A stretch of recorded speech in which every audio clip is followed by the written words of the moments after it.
ganyang itsura, walang puwang yan sa langit. Oo, yung mga yan, masaya lang sila sa buhay nila dito sa... Mantakin mo, ilang taon ka na? Konti na lang. Makikipagkita ka na kay Satanas, hindi mo pa inayos yung buhay mo. O so ngayon, nirereklamo niya si Digong dahil doon sa dahil doon sa remarks na pagpatay. Samantalang ikaw nga, nakapatay ka eh. Noong nagpunta kayo dyan sa KOGC, may isang namatay dahil sa kayupan mo eh. Di ba? Tapos ikaw pa may gana magreklamo ng rebellion at sedisyon. Ikaw pa may gana magreklamo talaga sa dami ng kahayupang ginawa mo sa loob lang ng isang taon. O sa loob ng isang taon, lahat ng kahayupan na pwedeng gawin ng isang tao sa buong buhay niya, ginawa mo lang sa loob ng 16 na araw. Ganun ka kasama, Tore. Tapos irereklamo mo si Digong dahil nag-joke siya. Kapal ng mukha mo kung ako ang piskalya dyan eh. Utangin na, hindi ko talaga papansinin yan eh. Dahil alam ko na nagpapasikat ka lang eh. O sige, diretso. O ano ba yung nireklamo niya kay Digong? Hindi, alamin natin kung ano yung nireklamo niya kay Digong. Bakit ko ba kasi Bakit ko ba kasi sinasabi yung kay na mali itong pagkakaintindi ni Tore dito. O ayan ano sabi? Mawalang galang na si kay Congressman Adjong at sa iba pa na congressman natin, nag-i-instigate sila na mag-imbestiga ang NBI. Hindi naman sila yung tinatakot yung mga senador eh. Oh, hindi naman kayo tinatakot eh. Yung mga senador ang tinatakot tapos kayo yung nagdidemanda.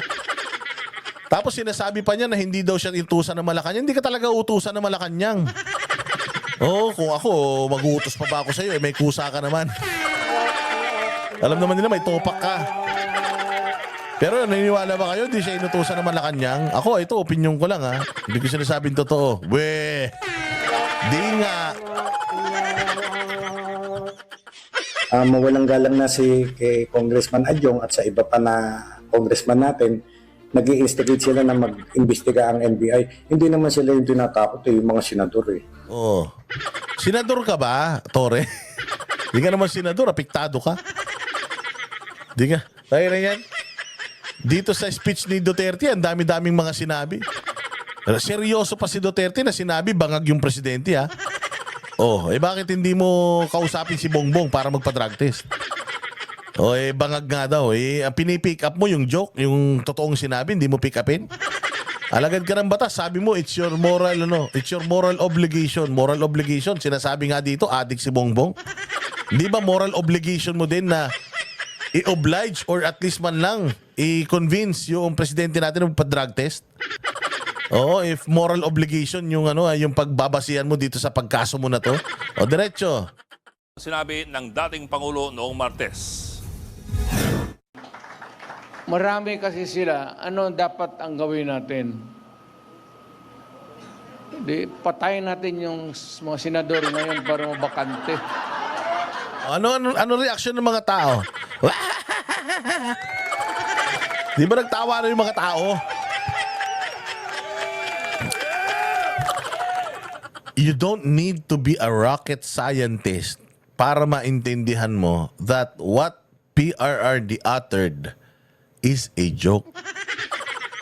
Nung sinabi ba ni Duterte na patayin natin, nagsigaw ba yung mga tao? Yes, tara na. Tapos kumuha ng mga baril, lumabas. Di naman di ba? Nung sinabi niya yon, anong reaksyon ng mga tao? Nagtawanan. Nagtawanan, sabi pa nga niya, pasabugin natin. Tapos binawi niya pa nga yan Sabi niya pa, wag naman, kawawa naman sila. Hindi ba? So bakit kailangan natin problemahin tong wala naman dapat kaproblema? Ang sinasabi nila, private person na siya he is not, kumbaga, wala siyang immunity. He's not immune sa mga suit. Well, on the contrary, ito yung tamang paraan. Instead of magpa-interview ka na magpa-interview at batikusin mo ng batikusin, sampa na ng kaso. Ito naman ang maganda sa ginawa ni Tore. Na nagsampa siya ng kaso. Kasi yun naman talaga yung dapat gawin. Kung may problema ka, sampa ka na kaagad ng kaso. If you feel like he violated a law, then magsampa ka na kagad ng kaso according doon sa na-violate niya. Which is, pinapalakpakan natin kay Torre. Tama naman yan, Torre. It's just that, ang personal opinion namin, kung merong tao na dapat nagfa-file ng mga kaso patungkol sa mga ganito, hindi ikaw yun. Bakit? Wala kang moral ascendancy. Oo, wala kang morals para hindi kami maniniwala na ang pinaghuhugutan mo dito ay ang iyong moral compass. Yung moral compass mo wasak sira Oo. Nakita namin yung reputasyon mo. Nakita namin kung gaano kadumi ang kamay mo. Kaya huwag kang magmalinis. Yun lang naman. Pero yung ginawa mong pagsasampa ng kaso, tama yan. Pero yung isinampa mong kaso, ito, dinidiscuss natin. Tingnan natin kung tama o mali.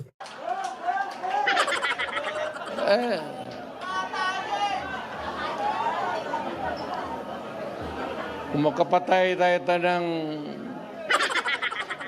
mga 15 na senador, pasok na tayo lahat.